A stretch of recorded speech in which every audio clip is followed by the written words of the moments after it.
Page 169, this Haydn, whatever that thing is up there. I don't speak German, not going to try to, but there it is. It's a Schubert song, or song by Schubert. It's an example of a vocal solo, or a group of people singing the same notes with piano accompaniment. You don't have to improvise anything here. Whether it's a single person singing or a choir singing, if you're playing the piano and you're accompanying them, you need to know your part pretty well. But you need to know their parts too well enough that you know how your part fits with theirs. It's important. So first we just go through the vocal part. Now this is in G major, 1 sharp, and it's, forget this tempo and all that junk. I just want to hear what the melody sort of sounds like.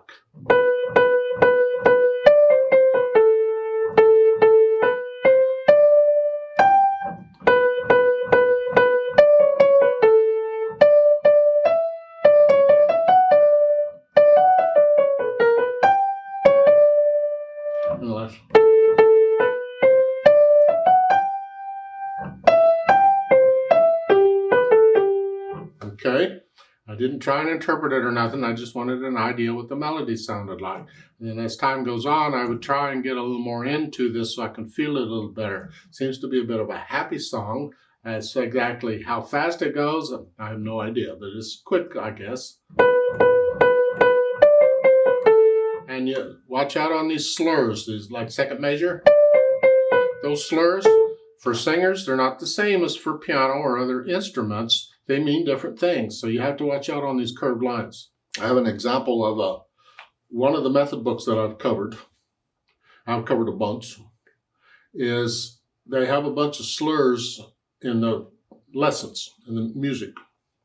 And it's clear by the way they're using the slurs that the person who put them in is not a piano player. They're probably a violin player, because they mean different for violin than piano, and they make more sense with violin and because I play both instruments. So we have to be careful here. These slurs are simply telling the singer they're singing the same syllable or word for multiple notes, and that's all that means.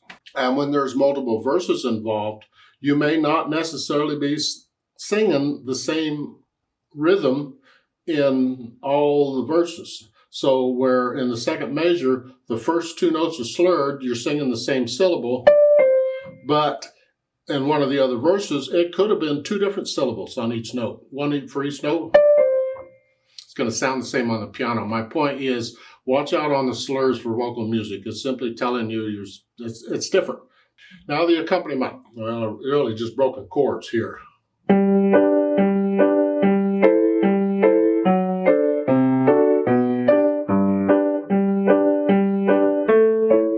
I don't want to move my hands around anymore than I have to.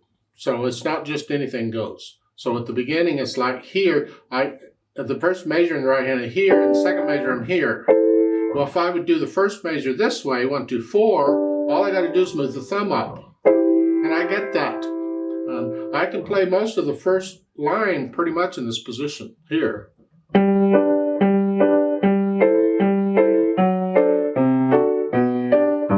then the left hand, look out, because we're going to go down the third measure. I want to kind of feel that too. It's a broken chord. Well, if I can, I go here. So that way, so it's here.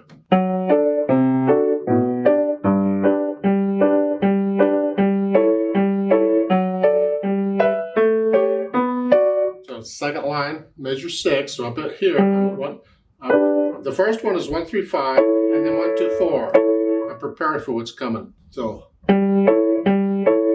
1, 4, 2, 5, 1, 4, 2, 5. Just reach over. And again. Hang on to that. It has a fermata on it. Now, in the left hand, I have this in the measure 7 and 8. So I want to be this position here. So I want 4th finger on the F sharp there. So whatever I'm playing in measure 6, 4th finger here.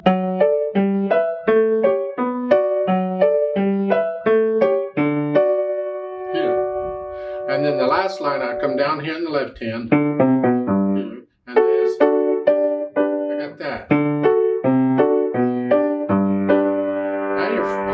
both hands, and then here, right hand, and this is measure 13. 2, 3, 5, so you're in position, and then the right hand, or left hand comes up here.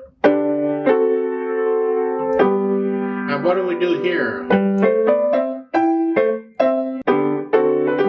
Well, it's a little piano solo in here. We got to do that. It's an interlude to connect the different verses, because the repeat sign, you go back and do the other verses. How many times you repeat depends on how many verses you're going to sing. You're not going to do any other verses, you're done. But we got to figure out a fingering that works at the end of this. You don't want to mess this up. The singers will look at you. So let's figure out these last few measures here. Last 3 measures. Or let's say the last 4 measures. You're here. I'm going to come up here. I'm going to do that. Little finger's doing both. And then the thumb. Here. But I ran out of fingers. So that doesn't work. So I got that fingering didn't work at all. So I need a different fingering. I don't want a little finger on the E, the next to last measure. I want some other finger.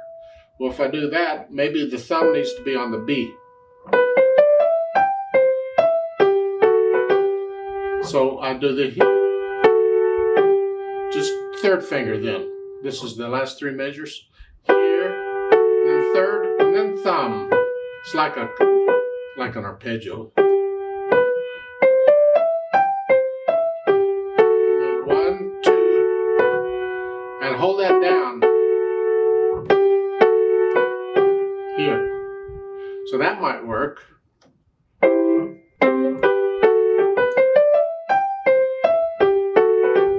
Okay. Then the left hand here, if your hand's big enough, connect them.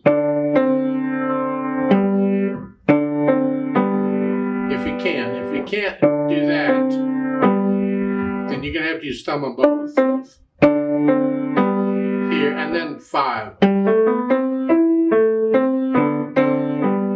the last measure, 5, 2, 5, 1, 3, 2. So we put them together. Here.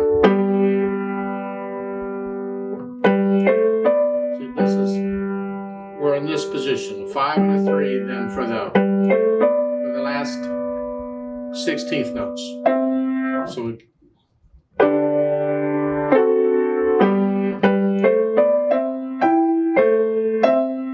fifth finger there, and here.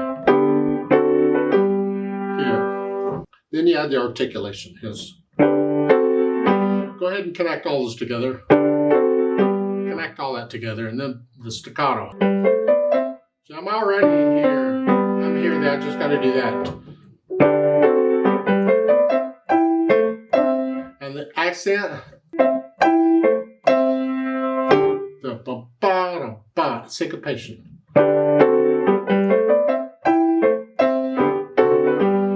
Based on the mood of that little interlude, that gives you another idea or a better idea of the mood of the piece too.